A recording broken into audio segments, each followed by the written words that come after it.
श्री हरये नमः। श्री गुरुभ्यो नमः।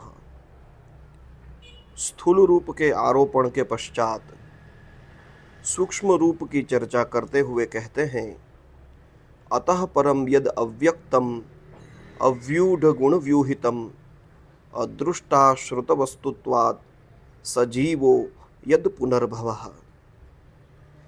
एक स्थूल रूप है जिसका आत्मा में आरोपण होता है और कहते हैं कि अतः परम यद अव्यक्तम, अतः स्थूल रूपात, स्थूल रूप से परे भी एक है जो अव्यक्त है, दिखता नहीं है। क्यों दिखता नहीं है? तो कहा अव्यूढ़ गुण व्यूहितम। व्यूढ़ाः कर चरणादि परिणामाः। व्यूढ़ कहते हैं हाथ पैर आदि इंद्रियों को। तो जिस रूप में हाथ पैर आदि इंद्रियों और गुणों का समावेश नहीं है, इसके अलावा जो रूप बना है वह इसीलिए अव्यक्त है क्योंकि उसमें इंद्रिय नहीं है। अदृष्टाश्रुत वस्तुत्वात्, वह अदृष्ट है और अश्रुत है, मतलब अति सूक्ष्म होने के कारण से उसको देखा नहीं जाता और इंद्रिय जन्य ज्ञान से परे है, इसलिए अश्रुत है, उसको सुना भी नहीं जाता।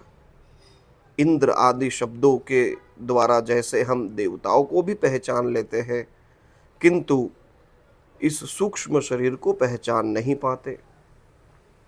सजीवः, उस सूक्ष्म शरीर का नाम ही जीव है, ऐसा श्रीधराचार्य जी कहते हैं।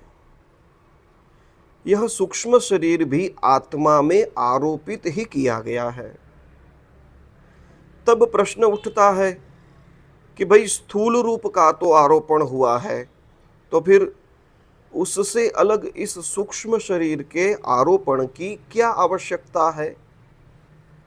तब कहते हैं यद पुनर्भवः।